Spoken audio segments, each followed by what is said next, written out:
buenas a todos y a todas, ¿cómo están? Mi nombre es Luna y les doy la bienvenida a Español desde el Sur. Antes de empezar, les recuerdo que van a encontrar las transcripciones de todos los episodios en el link de la descripción. También les recuerdo que si tienen dudas, comentarios o sugerencias para próximos episodios, me pueden escribir a mi mail en la descripción o al Instagram directamente. Lo van a encontrar como edespodcast o más fácil como Español desde el Sur. Y si les gusta este podcast, no se olviden de ponerle unas buenas estrellas en Spotify y de seguirlo, que así se van a enterar cada vez que subo un episodio nuevo. Ahora sí, empezamos. Como ya sabrán por el título, para este episodio tenía ganas de leerles un cuento de terror.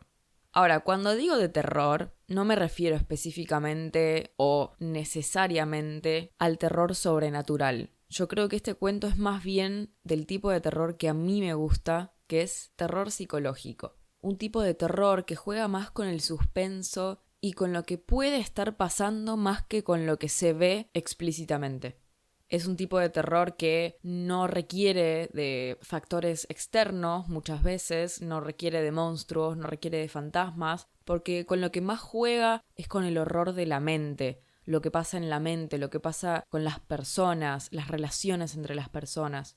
Es un terror más verosímil o más real, al menos.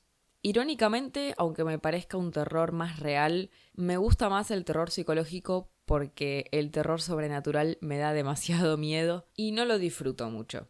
Pero bueno, todo esto para decir que el cuento de hoy se llama La canción que cantábamos todos los días.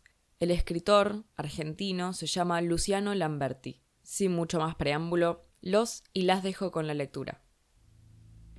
Me llamo Tomás. Tengo 30 años, vivo con mi padre. Somos dos solitarios en una casa grande que se cruzan a horas insólitas y se tratan con respeto, pero podemos pasar días enteros sin vernos. Los jueves viene una señora que barre los pisos, lava los platos acumulados y deja brillantes los muebles.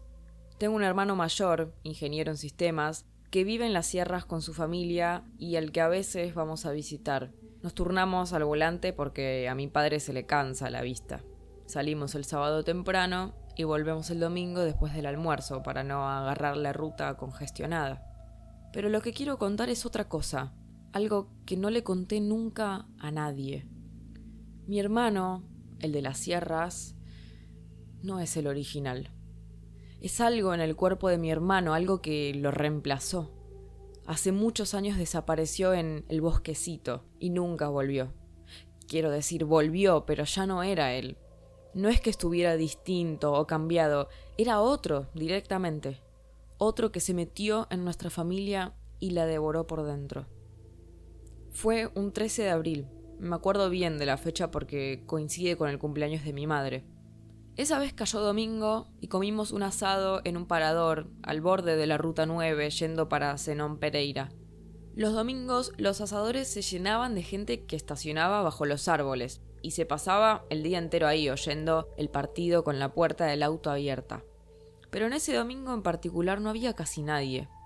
Una pareja sola que comió y se fue temprano. Detrás de los asadores, cruzando un alambrado, estaba el bosquecito. Era un monte de esos árboles que se llaman siempreverdes, que habían nacido regados por la desembocadura del canal y cuyas hojas podridas formaban un colchón en el piso. Si uno se metía 100 metros, el lugar se ponía feo, con pedazos de vidrio emergiendo del barro, chapas podridas, perros muertos inflados por la descomposición y ratas del tamaño de un gato saliendo entre los escombros. De ahí vino lo que ocupó el cuerpo de mi hermano. Hay una foto de esa tarde. La tengo cerca mientras escribo, porque marca el momento exacto en el que todo comenzó a deteriorarse. Ahí estamos los cuatro, frente a los árboles. A un costado asoma la cola celeste del Dodge. Mi madre todavía es joven y tiene un ojo cerrado porque el sol le da en la cara. Un cigarrillo humea entre los dedos de mi padre. Mi hermano sonríe, con los auriculares del Walkman colgados del cuello. Es una sonrisa maravillosa. Una sonrisa que dice: mírenme, tengo 17 años, soy nuevo en el mundo, estoy lleno de brasas. Su sonrisa está congelada en esa foto. Es la última vez que la vamos a ver. Después de esa foto comimos la torta y mis padres se tiraron en las reposeras y se quedaron dormidos. Yo me senté contra un árbol y me puse a leer una revista de historietas. No vi lo que hacía mi hermano. Pasaron, 10 o 15 minutos. Entonces mi madre abrió los ojos y me preguntó por él, con las cejas fruncidas por la preocupación. A lo mejor había tenido una pesadilla, uno de sus pálpitos. Levanté los hombros, no sabía. Mi madre se acercó al alambrado y lo llamó. Gritó varias veces su nombre. Despertó a mi padre y lo llamamos entre los tres. Después oímos el chasquido de una rama al quebrarse y mi hermano salió de entre los árboles con los Walkman puestos. Se quedó mirándonos. Recuerdo su expresión y me da frío. «Sácate eso de las orejas, haceme el favor», lo retó mi madre. Mi hermano tardó en reaccionar. Cuando lo hizo, movió la mano con un gesto que no era para nada suyo. Entonces sospeché que algo andaba mal, algo difícil de definir, pero no dije nada. ¿Qué iba a decir? Nos subimos al auto y volvimos a casa. Al mes lo llevaron a un médico, el primero, el doctor Ferro. Le hizo radiografías de la cabeza y algunos exámenes. Después habló con mis padres. Físicamente, dijo, mi hermano estaba bien. A lo mejor el problema se relacionaba con la adolescencia, la efervescencia hormonal, el rechazo del mundo, incluso la depresión. ¿Quién no se deprime a los 17 años? Así que les dio el número de un psicólogo que habló con mi hermano y les repitió a mis padres el diagnóstico de Ferro. Era un chico sano, perfectamente sano. Un poco callado, un poco retraído, pero sano. «Usted no entiende», dijo mi madre. «Ese chico es otra persona. No es mi hijo».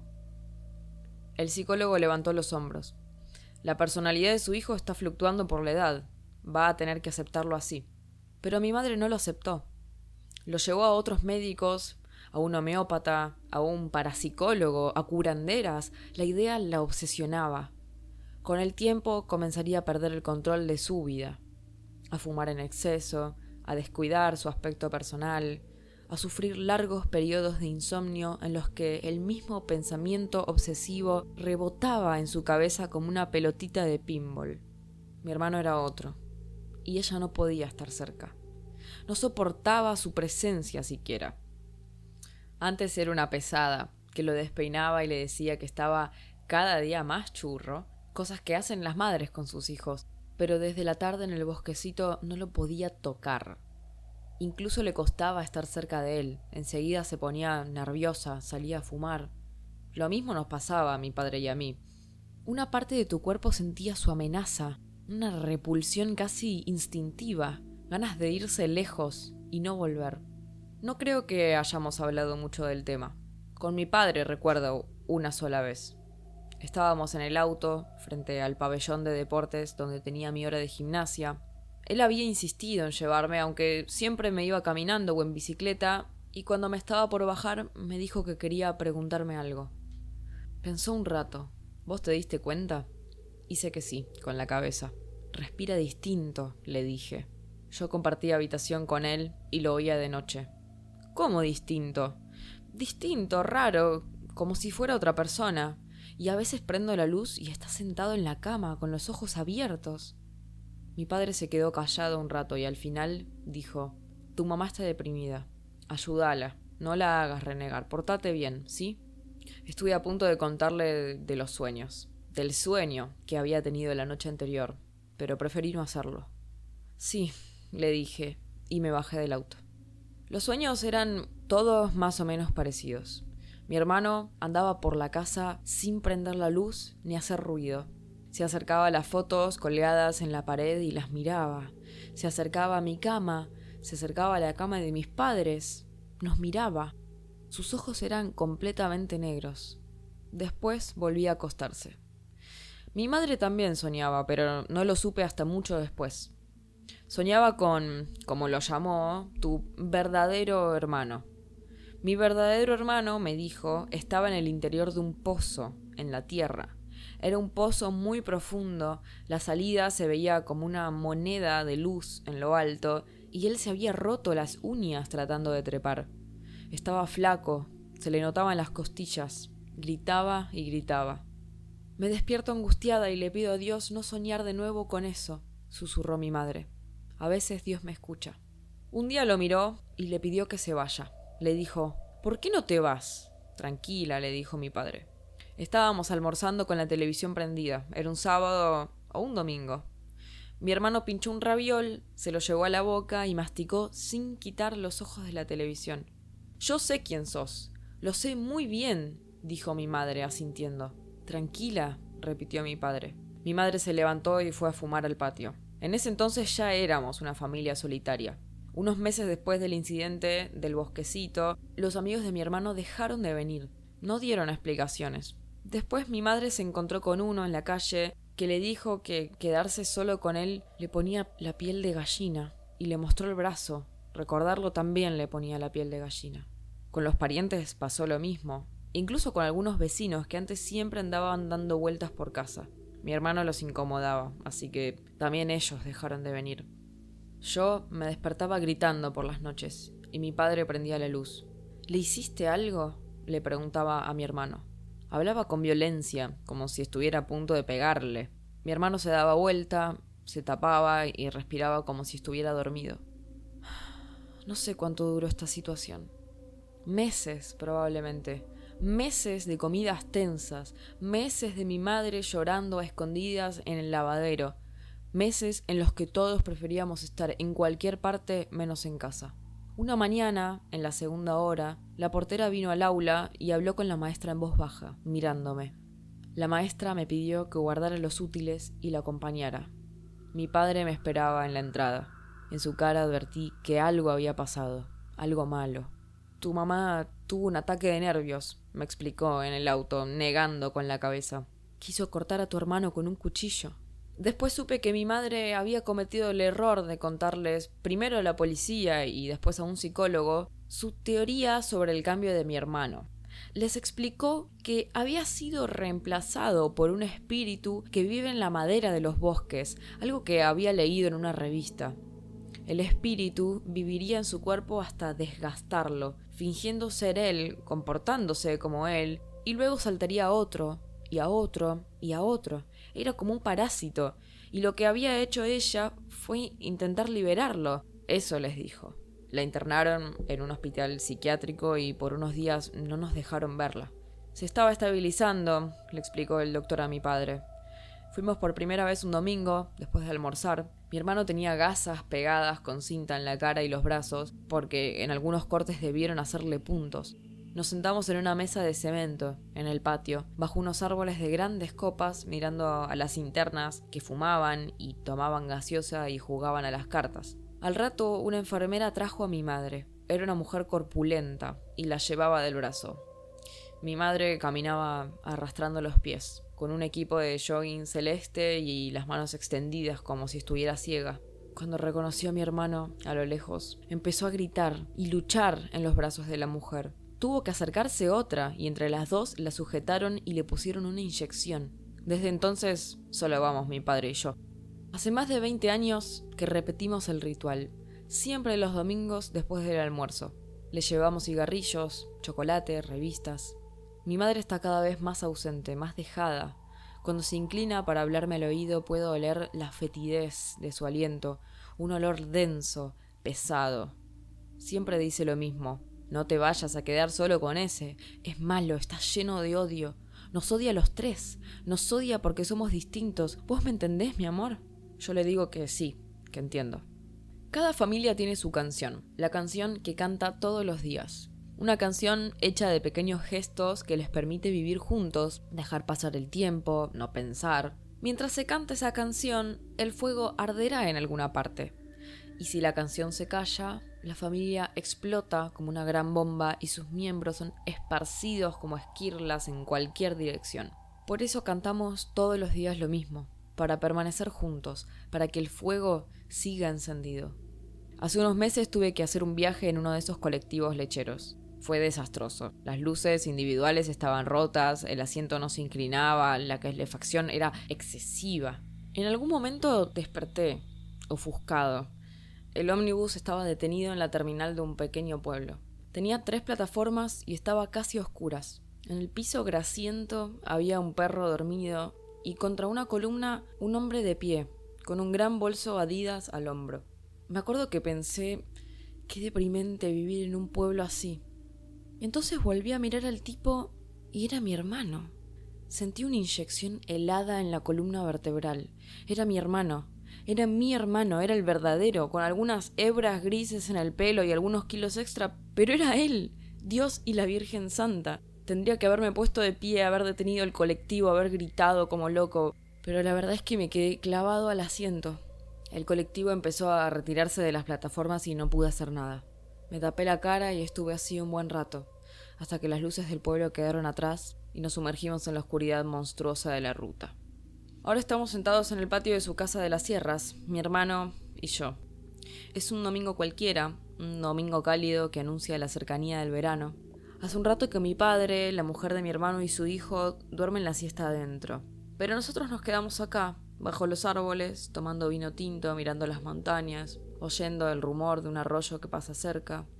No hemos dicho una palabra en 10 minutos. Miro a mi hermano. Él me mira. ¿Quién sos?, tendría que preguntarle. ¿Qué sos? Pero prefiero no saberlo. Prefiero ir a dormir la siesta con los otros. Después de todo, es mi familia.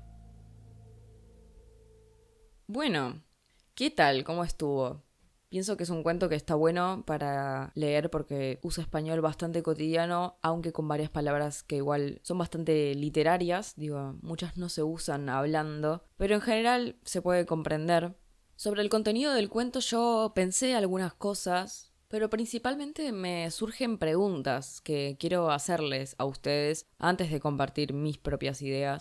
Porque el cuento en sí no tiene un final cerrado, no da una gran explicación. Parecería ser algo más del orden sobrenatural, pero nunca se da a entender que realmente fue un monstruo el que tomó el cuerpo del hermano, ¿no? Entonces cada quien le dará sus propias explicaciones. A mí las preguntas que me surgen son, por ejemplo, no sé, en primer lugar, ¿por qué no se bajó del colectivo cuando vio al hermano verdadero? ¿Por qué se quedó ahí inmóvil, haciendo nada? ¿Y qué le pasó al hermano realmente, no? También me pregunto cómo es que el hermano logró formar una familia él mismo, si nadie se le quería acercar porque tenía una aura muy rara. ¿Cómo es que de repente logró formar una familia? Tal vez la familia también era como él, su esposa, su hijo, eran todos como él. Y también, ¿cuál es el valor de mantener una familia hasta ese punto? ¿Cuál es el valor de forzarse a mantener unida una familia que no quiere estar unida? O como dice el escritor, ¿cuál es el valor de cantar la misma canción para mantener vivo ese fuego? ¿Y cuándo se empieza a cantar otra canción? O sea, ¿cuándo se deja de lado esa familia? ¿Se empieza a construir otra? ¿Cuándo uno abandona una familia que ya no se siente propia? Yo obviamente no tengo todas las respuestas a esas preguntas. No creo que nadie las tenga en realidad. Creo que cada uno y cada una va a poder sacar sus propias conclusiones o cerrar la historia de la manera en que mejor le salga a cada quien. Yo por mi parte estuve pensando algunas cosas. Creo que para empezar, en respuesta a esta pregunta de hasta qué punto uno va a mantener unida una familia sacrificándolo todo, por otro lado, ¿no?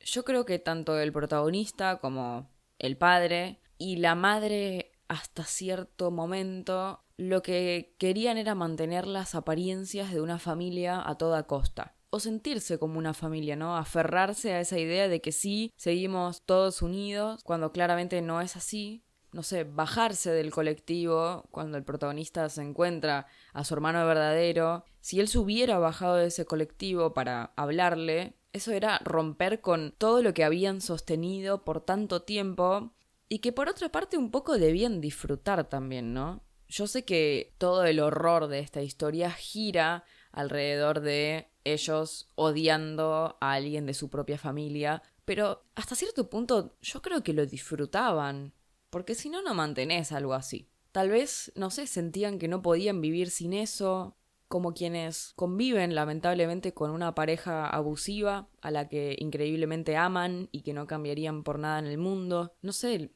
Las relaciones humanas son muy complejas y entonces hay gente que prefiere sentirse llena, aunque sea de tristeza y aunque sea de enojo, antes que alejarse de eso y sentirse vacía. Porque si la familia del cuento ya no tenía que preocuparse por el hermano, si decidían que, no sé, lo echaban de la casa o ellos mismos se mudaban y no lo veían nunca más, que podría haber sido una solución. Entonces, ¿qué iban a hacer de sus vidas? ¿Quiénes son sino esa familia que sufrió un incidente el día del bosquecito? Yo creo que eso los definió como familias y como personas. Y ya después es difícil alejarse de algo que vos crees que te da tu propia identidad. Eso como el análisis que puedo hacer de la psicología de la familia, que para mí es lo más increíble de este cuento.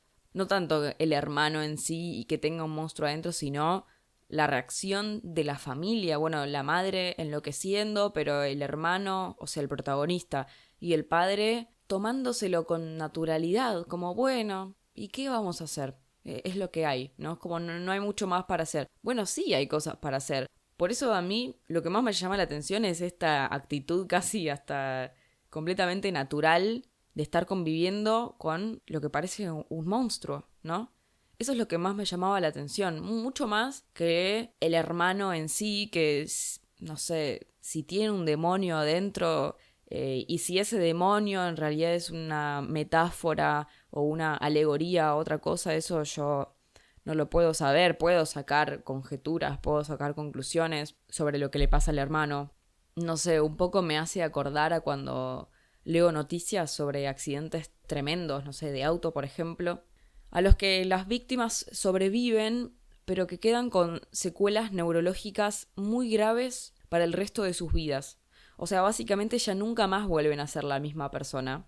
Y no debe ser fácil atravesar eso, ni para la persona que sufre el accidente, ni para las familias y amigos que tienen que convivir con esa persona que parece otra, nueva, completamente distinta. O sea, no se sabe qué sentimientos puede despertar un cambio de ese tipo. Y no sé, tal vez el hermano adentro del bosque no tuvo un demonio, sino que, no sé, se cayó, tuvo un accidente grave en la cabeza y nunca volvió a ser el mismo. Bueno, es difícil igual de pensar eso porque en el cuento se explica que le hicieron muchos análisis médicos y que todo le daba bien. No sé si será posible, por ejemplo, algún accidente que afecte capacidades neurológicas y que sea indetectable en los estudios médicos. No sé si eso es posible, no tengo ni idea. Si alguien sabe, me lo deja en los comentarios. Pero bueno, la verdad es que tampoco soy gran partidaria de darles un final lógico a las historias de ficción. O sea, me parece que primero es muy difícil darles un sentido y hasta cierto punto me parece que lo mejor que podés hacer es quedarte pensando en la sensación que te dejó más que tratarles de encontrar una razón lógica. No sé, me acuerdo que la primera vez que lo leí me dio mucha intranquilidad, mucha incomodidad. No solo la trama en sí, sino y sobre todo el desenlace. Esto de, bueno, después de todo es mi familia, lo que dice el protagonista, ¿no? A mí eso me dejó impactada porque es una persona aceptando a un monstruo que le queda cómodo. Le queda cómodo tener un monstruo en la familia y eso para mí es más perturbador que el monstruo en sí, acostumbrarse al horror. Pero bueno, ya se puso muy psicoanalítico todo. Sobre todas las cosas, espero que lo hayan disfrutado mucho y que se queden con ganas de más. A mí me encantan los cuentos de terror y más si son de terror psicológico como este. Me parece que es una manera increíble de motivarse a leer en otro idioma porque son temas que enganchan mucho, al igual que con las películas. Me encantaría saber qué interpretación le dan ustedes al cuento y a su final y si tienen algunas respuestas para mis preguntas. Los y las leo en los comentarios, como siempre. Muchas gracias por haber llegado al final del episodio. Espero que les haya gustado y les deseo que tengan un excelente fin de semana. Chau, chau.